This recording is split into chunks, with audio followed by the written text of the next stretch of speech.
Oh, God. Oh, my God.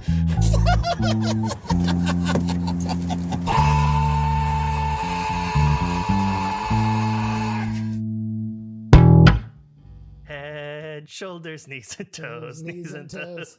Something, Tommy knee. Yeah. Tommy shin, butthole, whatever. Or the Six Little Chickies song. The Six Little Chickies song was honestly great. Yeah. This is terrible form, but I All hate of the that music basket. in that. I mean, okay, the birthday song made me want to fucking die and murder. I mean, I think that was the point of it. Yeah, definitely. I mean, it was made to infuriate me. Serial Specifically. killers. It really gets them going. Well, hey, cheers to us for actually making it to the end of season 1. A year. More than a year. I guess that's true. We have had 2 9/11 recordings. Speaking of travesties, welcome back to Cage Match, calling a roundabout way, meeting Nicolas Cage. I'm your host, Sean, here with my co-host I'm Nick. and our producer. Peter, hello. And this is an auspicious episode because this is the wrap-up of our first round through the bracket. Yeah. Of our initial bracket. This is the end. We still haven't met Nicolas Cage. I know. You know, I was really excited the other day. I was watching a movie and I was like, oh man, I was watching the credits as I do. And I was like, oh, that name, that looks familiar. Like Cage's hairdresser from the movie. And I was like, fuck. So I look it up and I'm like, oh shit, this guy's done a ton of Nicolas Cage's hair, like tons of movies. And I was like, we should totally look for this guy. And I was like, oh, he's dead. Oh, damn it. I would have loved to have talked to Nick Cage's hairdresser. I bet he's got a million stories to tell. Yeah, I just want to hear about that flow. So on this podcast, we have watched 64 Nicolas Cage films with the plan to whittle this down cage match style. Hey. So one Nicolas Cage. Is that where the name came from? Finally makes sense. I It thought took 32 episodes. Yeah. We're just finding the best one, most scientifically, through argument. Some would call it debate. They have not been through a high school debate class then. We barely meet the threshold for civilized conversation. All right. Willy's Wonderland. All right. All right. It's your birthday and we want you to have fun. It's your birthday. Correct me if I'm wrong, because it's been a wild week. The composer was also the writer and director? I believe so, yeah. Yeah, okay. All the songs in this, except for the one licensed song, all kind of slap. I know. I really wish that they had done something like, if they had just done a Willy's Wonderland cover of Freebird, that would have been fucking killer. Oh, that would have been astounding. But just putting like straight up Freebird in there, it's like, I don't know. That's the second time we've seen Nicolas Cage and Freebird on screen together. And what was the other one? Con Air. Oh, duh. Yeah. I thought you were setting up a birdie joke. Nope. 34 episodes is apparently where we run out of jokes. That's 2 episodes away. We're good. 32 episodes is where we run out of jokes. Woo. Willy's Wonderland. Nicolas Cage plays a guy. Yep. Whose car gets totaled. Not totaled, but the tires get taken out from under him, and he gets towed to podunk nowhere, and $1,000 cash to fix his car. Yeah, It so doesn't have internet or ATMs or takes credit card. Since no one has cash anymore, they offer him the deal if he goes and cleans up the old Willy's Wonderland. goes and cleans up old Willy's Wonderland. Gross. Yeah. Hold on, let me see if I can do already this. said- Have your way with me, boys. I already said there's not a penis in this movie. This wrap up is perfect. Is it? Hold on, try this one. Nicolas Cage is fucking ripping around in a Corvette out in like dirt ass roads. Nobody to stop him. Just fucking freedom everywhere. When all of a sudden he just slams into a spike strip that some piece of shit little kid left out, totally putting all of his tires out. When a tow truck comes and gets him, he slams down some sick ass punch pop soda. And the tow truck driver's like, well, we'll get you taken care of, while he gnaws on a fucking Slim Jim just hanging out of his mouth like a cigar. And, Yeah, I thought it was a cigar for the longest Forgot time. about this. it was just one thick ass sausage hanging in his mouth. So he takes him back and he's like, my. oh, you're going to need new tires. And oh, I better do this engine work too. This is going to be $1,000. And Nick Cage just stares at him again. Nick Cage hasn't said a word. He's just like a monolith of strength and virility. Yeah, that's the word. Yeah, that guy fucks for sure. Then we're introduced to Tex McAdoo, who's going to let Nick Cage clean Willy's Wonderland in exchange for the repairs of his car. Willy's Wonderland being a Chuck E. Cheese ripoff. That has seen better days. Yeah, beyond just the dirt and what could be bloodstains all over everything and the graffiti on all the walls, it's just absolutely neglected. Like animatronics, table, like the place is a shithole. So Tex is like, go ahead and like you set your stuff down. And here's a t-shirt. Now you're officially an employee. And that gets no rise from Nick Cage. But he puts the shirt on and he puts his soda in the fridge because he brought a burlap sack full of soda with him. Did you see the tagline on the soda? A fistful of caffeine to your kisser. That's fucking great. That is a good one. I found Punch Pop koozies online. I was like, oh man, I kind of want one of those. And then I was like, I have a very important question. This is something that we've never talked about. It might end our friendship. Because I know you're an Oregonian. Okay. What do you say? Soda. Oh, thank God. Yeah. Wait, is Oregon usually a pop state? Where I lived, it was. Yeah. Yeah, Midwest was pretty pop-centric. It's wrong. I agree. I don't like it. All right, we can still be friends. We can continue this podcast. Woo! So he puts all his shit in the fridge and whatnot and like gets to cleaning. There's these kids that try like cut to exterior Willy's Wonderland. Some kids like try to burn this shit down earlier and like one of them gets arrested and then her punk ass friends like help break her out of her trailer home and where the sheriff handcuffed her to the radiator. Who's her stepmom? Yeah. So this has every element of a good porno. They break her out and like everybody goes to Willy's Wonderland to like burn the place down and supposedly save the dude who's inside, even though they immediately start just dumping gas on everything again and go to light it. Dumb. Yeah. Those kids were... We'll get into how dumb they are. They are like the epitome of dumb horror movie kids. Smoking weed outside the haunted amusement restaurant. Yeah. It's like the rule: if you commit sin or whatever in a horror movie, you're definitely gonna die. Or the blonde bimbo and the black kid, they're just like, we're in this horrifying place, might as well fuck. Yeah, super happy fun room. The guy who wanted to be her boyfriend, what was his sin? Just being a fucking punk ass buster. Being a cuck. Yeah, he was weak. He's just a piece of shit. Well, and I mean, the one guy who gets the first kid who dies, I mean, he has like 2 lines. Which is the first kid to die? I don't remember. He gets killed by Nighty Night. Oh, yeah. Okay. Yeah. Okay. Let's run quickly through the menagerie of 7 animatronic fuckheads. We have Willy the Weasel, Artie the Alligator, Siren Sarah, Cammy the Chameleon, Gus Gorilla, Nighty Night, Ozzy the Ostrich, and Tito the Turtle. Yeah. The only one with an accent. A somewhat offensive one. But he was a good turtle. He was my favorite. Yeah, 5th Ninja Turtle right there. Tito with his mustache and his sombrero. He didn't get invited out to very many ninja fights, but he was there. So yeah, Nick Cage is locked in this place. His credited name is the Janitor. Outside of some like wild grunting while doing his mechanical murdering. And pinball. And soda drinking. He always had but no spoken dialogue. So probably mute? It's the only reason he doesn't have a cell phone. I think he's just too tough for words. I buy that as well. Yeah. When the tow truck driver's just like, yeah, we don't got no internet here. They're going to put it in, but then they didn't.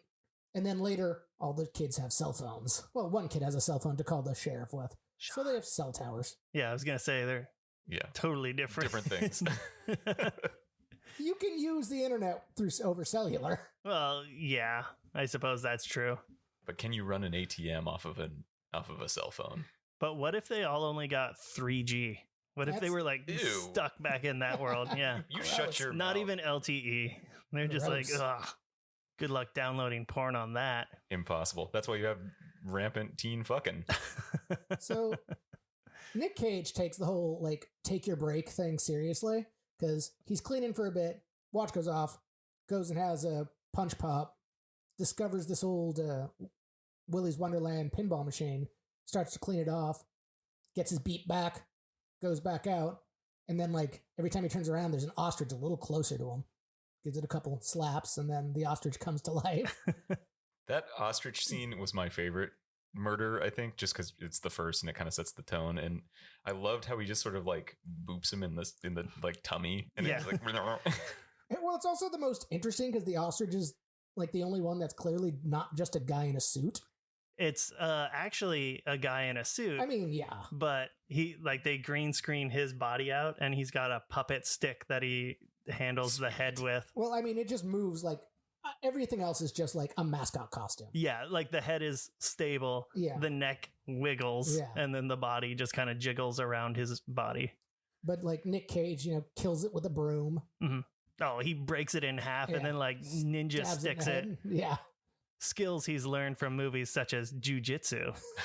Yeah. But then Get like off my piano.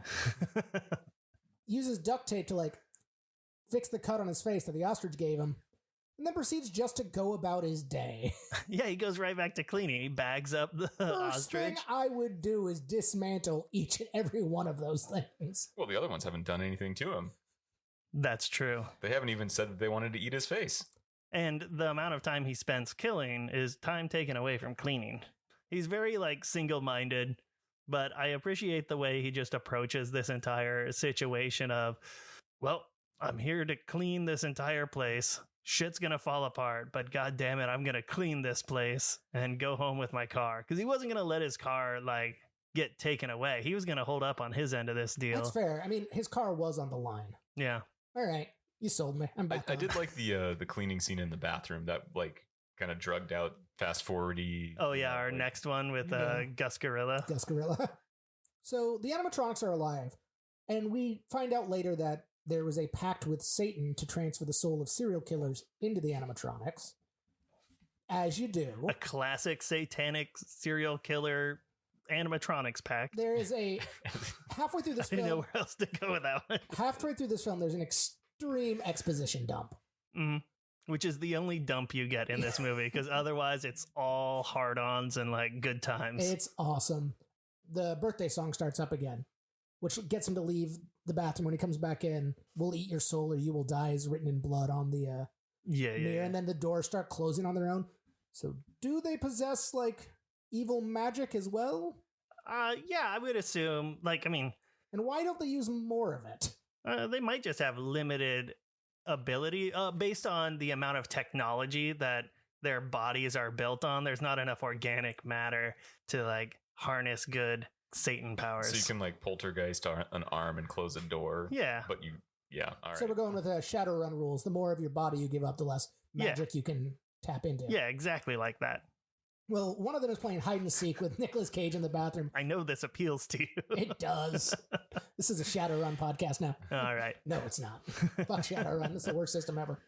And then he like opens all the bathroom stalls. Nothing there. Except the gorilla that just jumps down from the roof.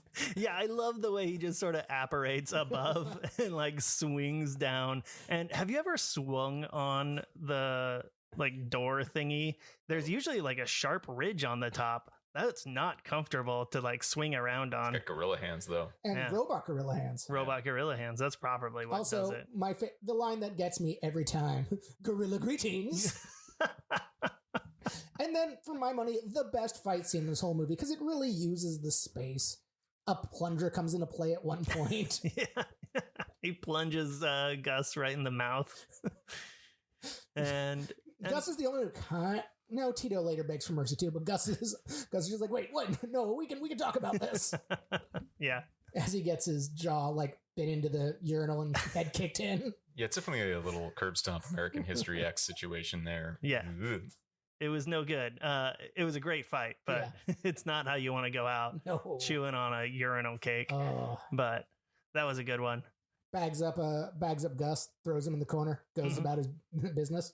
Yeah, so now we're 2 animatronics down, and this is where the kids end up getting into the place because they're trying to warn Nick Cage, and he kind of blows them off when they try to talk to him through the window. But they get up on the roof, like, I don't know, Liv, whatever, the Anna Kendrick wannabe character. Emily Tosta. Yeah, she gets in, and she's running around, and Nick Cage is like, well, I got no time for you. And then all of her dumbass He says it with friends. his eyes. Yeah. Then all of her friends fall through the roof because they get into a tussle and the place isn't structurally sound. So they fall into the ball pit. Classically, all fell perfectly into the ball pit, even though they were at various different points in the ceiling. That or would have on the also roof. been the perfect time for the alligator attack in the ball pit. Oh, that would have been great. The ball pit does not play enough of a role in this film. It plays zero role aside from like fall arresting. Yeah. Yeah. It's on the poster. Well, I mean, with a name like Willy's Wonderland, you got to have a ball pit. So all these kids are in there now. They're all arguing. Then Willy busts into the best song, in my opinion, of 6 little chickens in the end of the line, 6 little chickens and all do fine, or whatever, however it goes. But it's fucking awesome. That's a good one. And it's just got like a really good kind of rhythm and beat. And then it just gets real sinister as it's like, oh, he's just talking about all these kids that are going to get eaten in the weasel pen. And that's great. 2 of them already run off. What for fucking? Yeah. The slutty chick. And well, that's slut shaming. The chick who gives it out willingly. She's promiscuous. That's her one character trait. Yeah. She knew how to get out of handcuffs. Yeah. Using a bobby pin, which is not very practical, but cinematically great.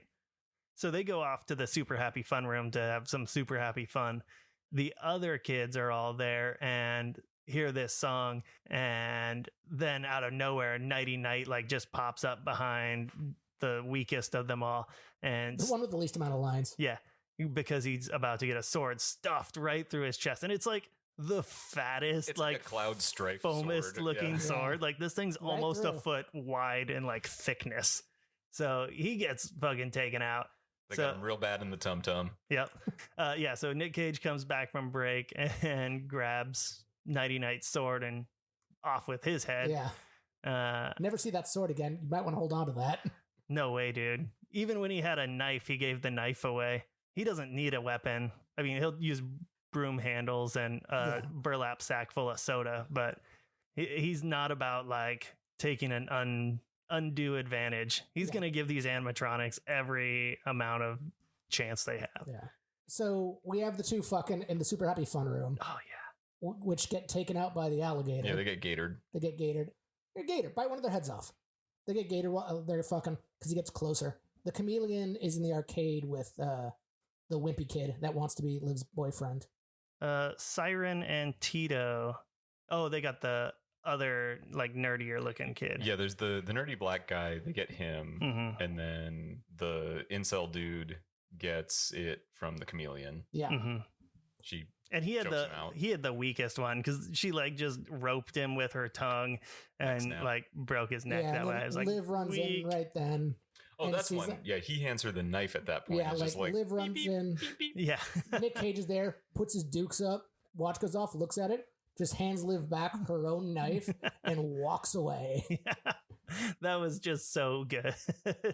And I'm assuming it's a 15-minute break. So Liv's fighting with this chameleon for 15 minutes, cuts its tongue off, and then he comes back in and finishes it. No, he doesn't finish it, but he like saves her It's soon. He finishes it with Siren Yeah. and Sarah later. because But they have their menage a trois. Well, he wraps it up and like chokes it out, and it's presumed dead, but Yeah. it disappears and comes back later. The kids are like trying to like get out of the room, and they like weakly try the door and whatever, and then Liv is there and she's like, oh my god, they're inside, we gotta get to them. And Nick Cage like dragging the carcass of the chameleon or whatever at that point just puts it down and just boots the door in, and the door just like does this sick like floppy fly right into the Yeah. room. But it's so good. So we come, like, they call the cops, the one cop, the sheriff, who shows up with her backup cop. with her backup cop from out of town. That's when we find out that the sheriff and is also in on this, that the whole town's in on it, and kind of like, get back in there, you gotta die. has the other cop arrest Liv, drive off, who then gets killed by Tito.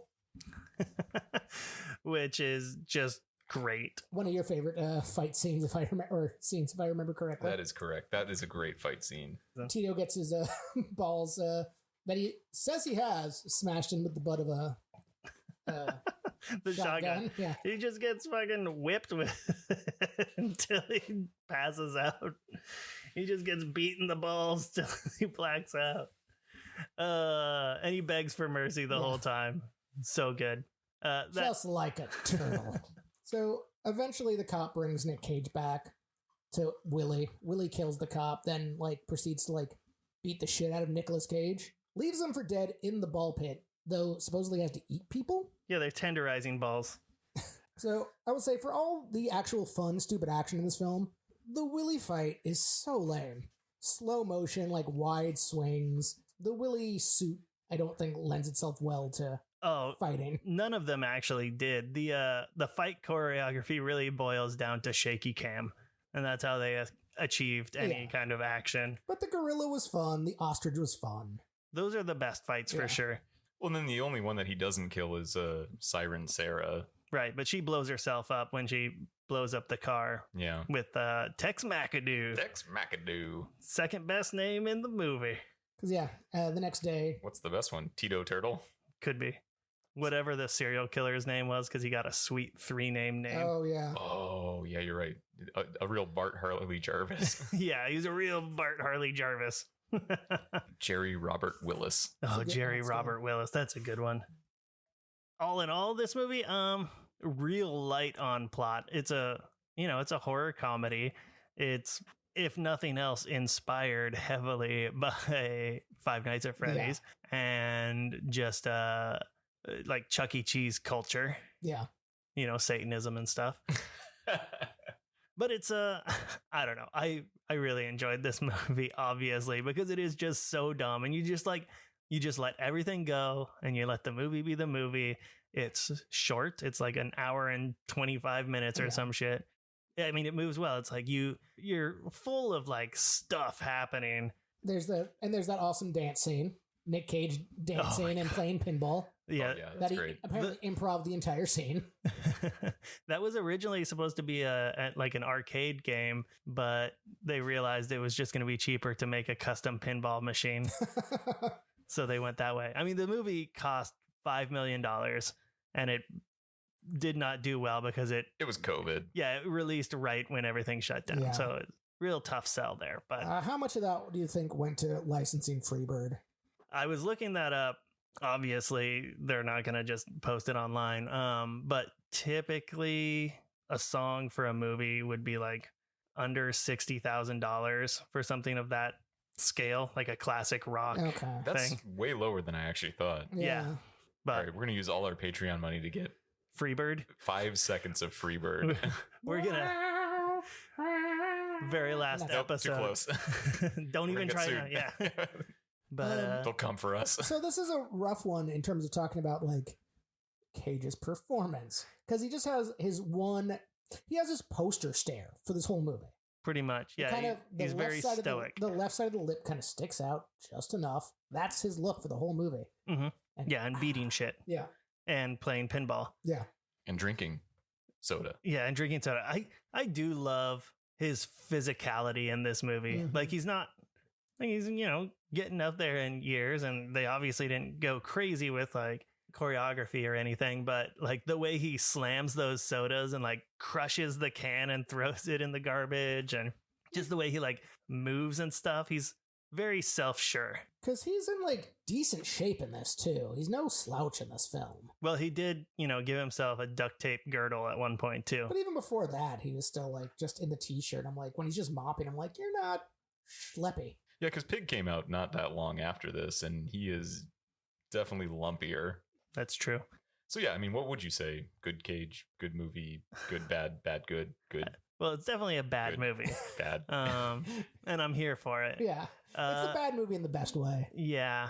It's a great performance. Yeah. With what he's given, if you're doing a horror comedy movie that probably only had a weekend's worth of writing involved in it. Yeah. Whoa. Yeah, and that's if they were like running out of cocaine or something. I don't know, but it's it's not a good movie, but it's a lot of fun. Yeah.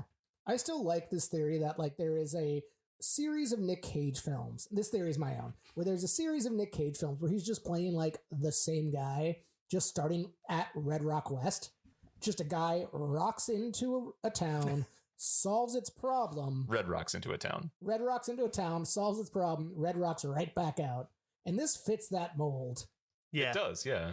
yeah. He is not here to get involved with everybody else's problems. This is He's the just un- like, I just want my fucking bitchin' Camaro or Corvette, or it was a Camaro, I think. Who fucking, I don't know. I'm not a fucking We're not- car guy. Yeah. I have a theater degree. Yeah, listen to our Gone in 60 Seconds episode. You know we don't know shit. He has a blue car. I was blue. I know colors. And he wants it back. So, unofficial sequel to Red Rock West. Sure. What was your other one? Looking Glass. That one. Just random guy just driving down the road, buys a motel. Weird shit happens. He leaves. Yeah. Like dips his toe in being a pervert and is like, nope, murders. Yeah. No thanks. I mean, I guess you could start with the toe as a pervert. Ew. Not for me. You're not into shrimping? Ew. I know. No, I'm into shrimp, but not shrimping. So I worked with this guy. He was a dance instructor, but he was working for the lighting company I worked at. And he used to always talk about like, oh man, you know what I'm into? You know what I'm into, dudes? I like to get with like ballerinas, like dancers and stuff who are up on their feet all the time. I fucking suck those toes. And I'm pretty sure he was just doing it to fuck with us because he's married and stuff. He's like, I'll get in there and I won't get off those toes until they're white and wrinkly. Boys, they're gonna look like little bay shrimp when I'm done with those things. All right, I'm permanently off shrimp now. I know. You managed to ruin shrimp for me and Sean. Fuck you. Yeah. You guys are gonna have to like bounce back real fast for Vegas. I know. Now it is Mission Shrimp Possible. I'm gonna talk about it too. I'm gonna send you pictures of like sucked upon toes. No. Maybe I'll find somebody who's letting who'll Don't. take a video with me, and I'll let them suck on my toes, and I'll suck on their toes. It'll be a toe 69. We're gonna get straight off that plane, go straight to the Wynn, and just not look at our phones till we're fully shrimped. I think it's a shrimp. To be clear, these guys are not staying at the Wynn. They're just eating the Wynn shrimp. Yes. You're allowed to eat other places. Yeah. You know, you're not supposed to shit where you eat. Good point. All right, what do you guys think about quotes for this one? I know it's impossible to do any sort of Nick Cage quote. Did you have any other quotes that stood out or were amusing? I mean, I liked Gorilla Greetings. Yeah, Yeah. that's a good one. I did really enjoy Ozzy Ostrich's like, I'm gonna feast on your face. That was pretty good. Liv knocks on the door and tries to get him to pay attention. She's like, you're gonna die, you're gonna fucking die, they're gonna kill you. And he just like walks away. And then she says, God, I'm trying to help him understand that he's gonna die in here, but he won't listen. It's like, yep. I thought maybe he was deaf. That would have been great at the end. He just does full sign language to her. No, he he's just definitely doesn't care. He's too cool for this problem, is my opinion. So I like to think that Nick Cage's character in this at one point was a mascot of something. That's my headcanon background for this character. Is like he was a mascot that, you know, is on the run for something he did. Or he's an Imagineer who just has, you know, he's just had too much. True. Abe Lincoln once came to life and tried to kill him. That's how he gained his skills. And hopefully that's what got rid of It's a Small World. That's still around, isn't it? Yeah. I think so, yeah. Fuck. Maybe the Hall of Presidents is gone. I don't know. No, that's still there because they did the whole Trump one is just a reskin on Hillary Clinton because they really thought she was going to win. Huh. So he's got some very interesting lips. I thoroughly enjoyed the ride of this film. I enjoyed it both times I watched it. I mean, it's such an easy movie to watch. Yeah. You don't have to pay attention. Like, No. you know exactly Look up, what's something going on. funny is going to happen. I love the way he did takedowns, but because he was always like with the ostrich, he like reaches in and tears its like mechanical spine out. It's Yeah. just spraying like motor oil all over him, and with the alligator. He like pries its mouth open and like just shoves his hand in there and like rips out the back of its throat. It's very like, yeah, it's like old kung fu movie in like, or Roadhouse. It's just like in Roadhouse when Patrick Swayze tears that guy's throat out. Oh God, it's such a good movie. Yeah, so gnarly. But we didn't have a monster truck in this one. That would have been cool. That would have been cool. Instead of getting his fucking sweet car back. Oh, if they just Tex lifted McAdoo it. had like, yeah. And then he has to drive that lifted Camaro, that blue car. Just lifted. straight over Tito Turtle. So that's Willy's Wonderland. Yep. Hard to transition off of that one. How'd that get at you, Nick? I don't know. It was just such a hard yup. Our second film this week is 1998's Snake Eyes, which I was shocked to see that date after watching this film. Why? This has got some severe post 9/11 vibes. Oh, yeah. Oh, yeah, that's true. Nick Cage play this movie could also be a prequel to Bad Lieutenant, because Nick Cage plays a shit cop at a boxing match who a Secretary of Defense gets assassinated, and his best friend Gary Sinise was the bodyguard who was away from his post, and Nick Cage has to solve the murder to save his friend. Lieutenant Dan. I just had to say. No, he's Commander Kevin Dunn. No. Commander Dunn. You got it. There's an actor in this movie also Kevin Dunn, Yes, except without an E. correct. Yes. I like Kevin Dunn. Yeah. Did you guys watch Veep? No. Oh man, that's a fucking good show. He's a good character on there. Also, there's a character, I cannot think of the actor, but it's the guy from the Baby of the Year competition. Oh, yeah. The host for that. Oh, okay. Sam He something plays or other. like a full-on hayseed dude on that show, and he's so good. His name is Richard Splett. Awesome. He's a good actor. Have you watched any of the After Party? No. The first season is just like an after party after the high school reunion. Everybody's coming back, and like at the after party, somebody gets murdered, and each episode ends up being like each person's point of view, but they're all told from their perspective in like separate film styles. So like one person's story is told as a romantic comedy, and next one is like film noir and stuff like that. That's actually kind of cool. It's pretty cool. You've somehow managed to kind of loop this back into this movie. Yeah. Because this whole movie is Nick Cage trying to solve this murder for his friend and getting different people's stories and having to piece it all together. That Rashomon. actually was your best segue ever. It was. You did it. 32 episodes. Woo! What'd I do? Don't worry about it.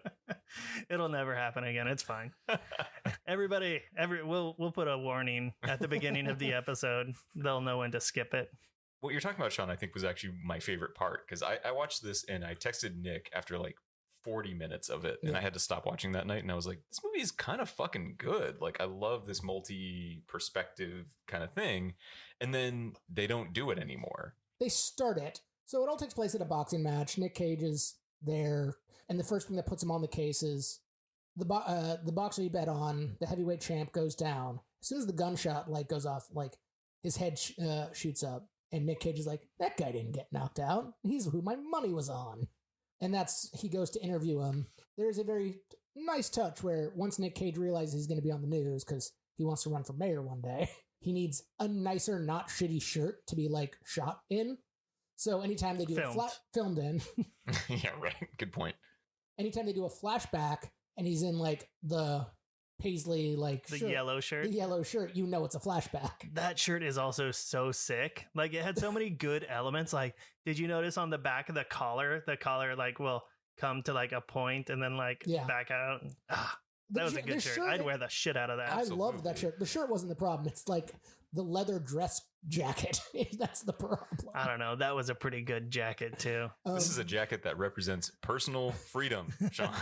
I mean, personal freedom to have an affair and yell at his wife because he's not, about pizza. Oh man, what was that line when he's talking about his Dunn's like, oh, how's, I don't remember his wife's name, Stacy, and he's like, oh, Stacy, oh, fat, happy, I love her.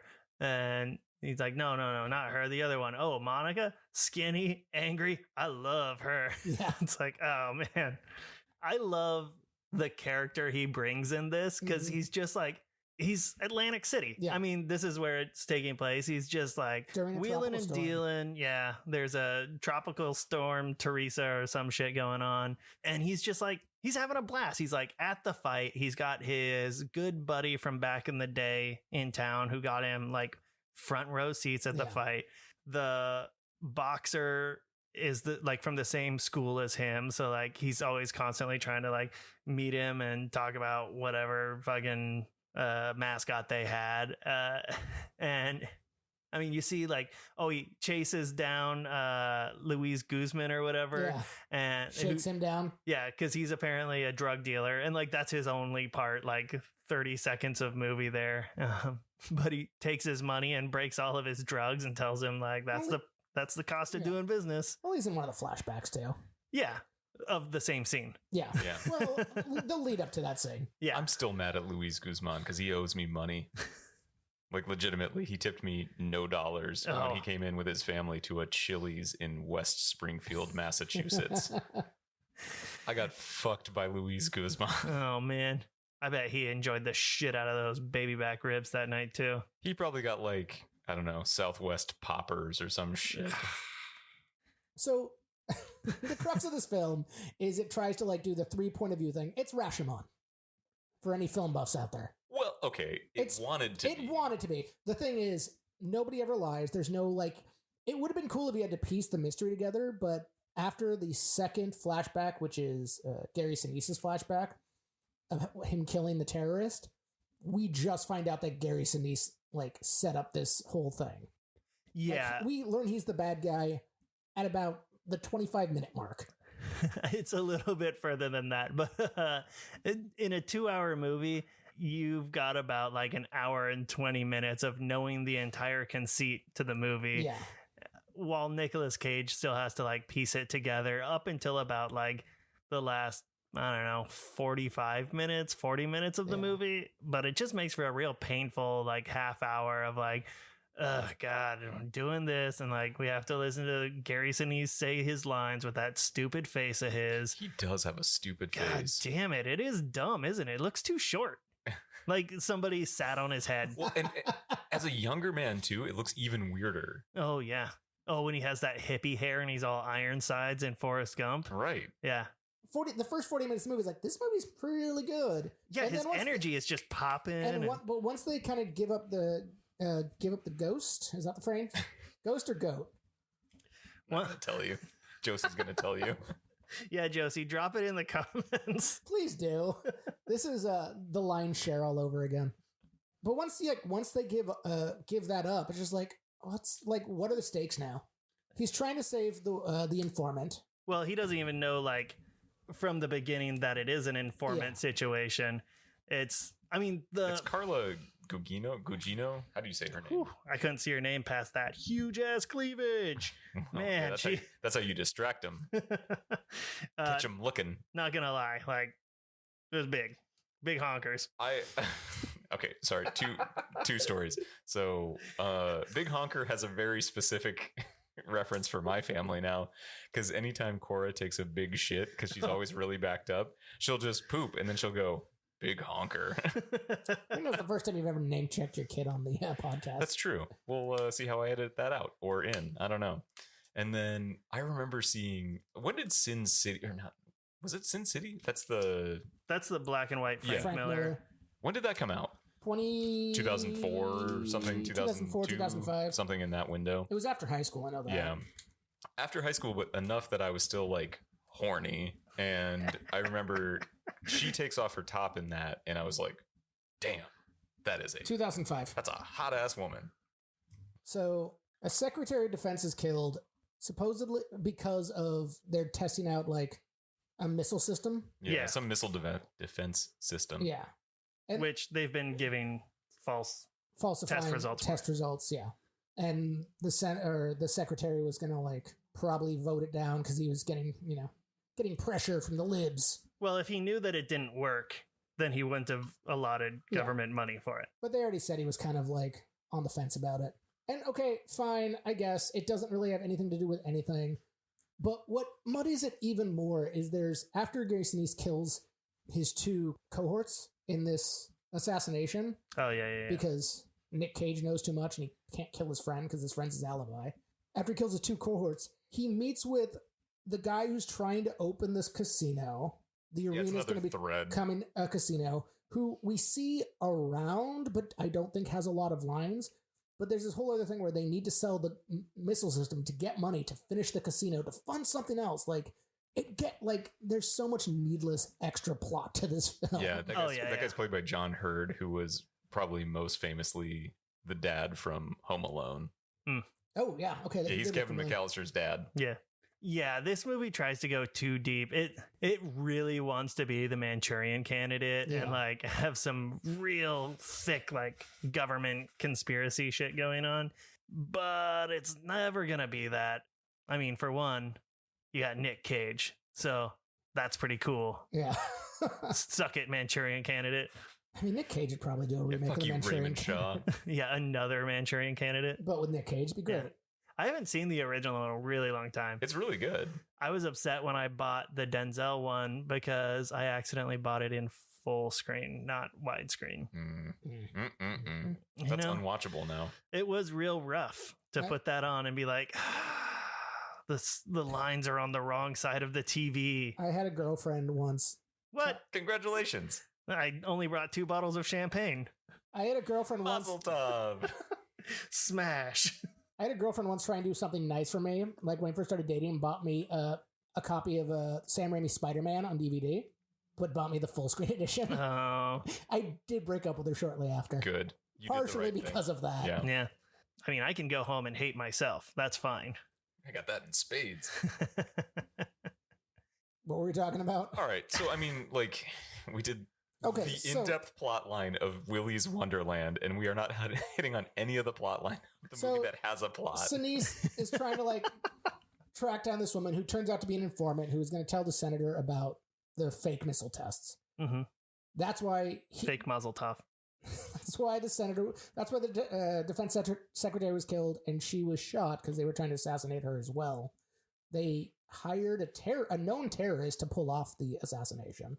Which, like, that's just classic racism, right? Yeah. Again, this is why, like, I was like, this has some real post 9/11 vibes. Oh yeah, the suicide note they stick in his pocket. That's all like, oh, I'm gonna have my 72 virgins and live in the shadow of Allah. Yeah.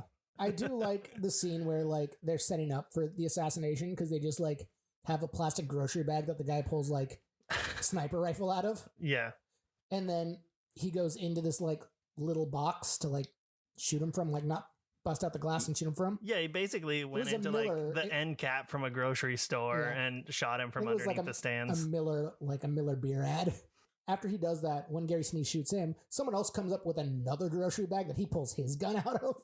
Like, I'm pretty sure you have a gun, buddy. I didn't even notice that. I feel like I was so distracted with this movie. It's the extra plot. You got to keep your ballistics clean. Yeah. Good point.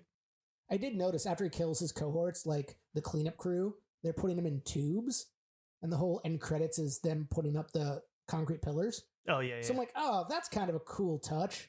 Well, and then at the end you see, like, the woman's ring, like, on the outside. I'm like, I felt clever, and you just had to go and throw it out there. Speaking of I mean, they showed them lowering a body into the forms when Nick Cage was beat up. That's what I meant. So, yeah.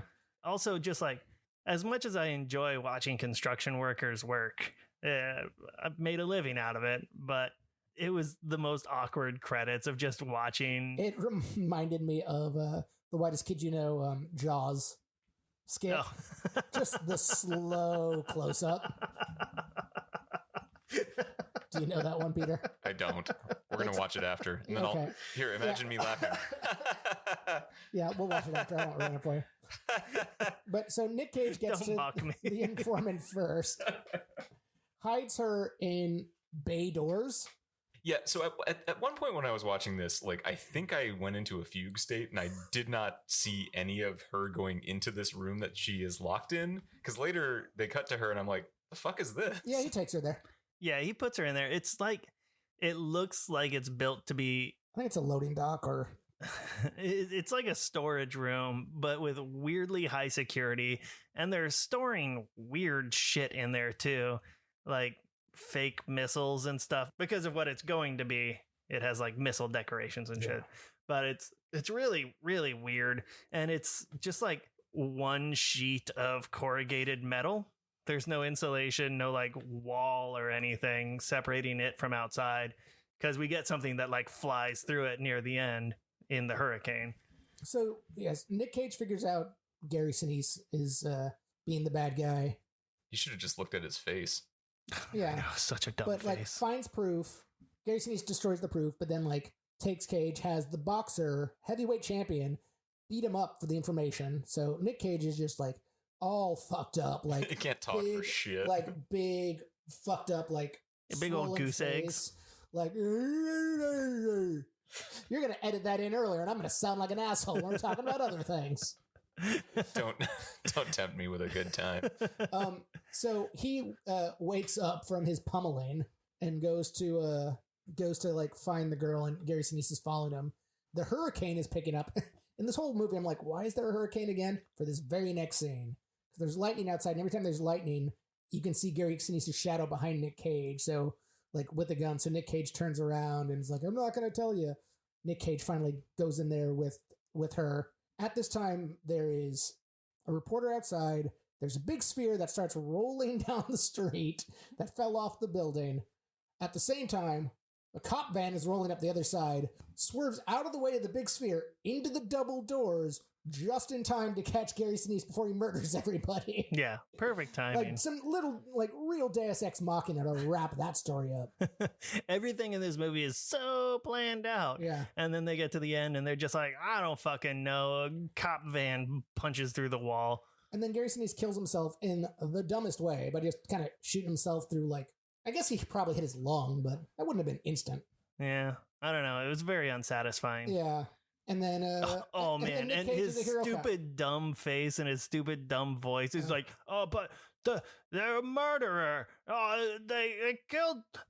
And then like he's standing there with his fucking handgun with like a foot-long silencer on it, and the cops are all like, fucking shut up, you with the gun. Why don't you get on the ground? You with that gun for murder. Yeah, you murder weaponer.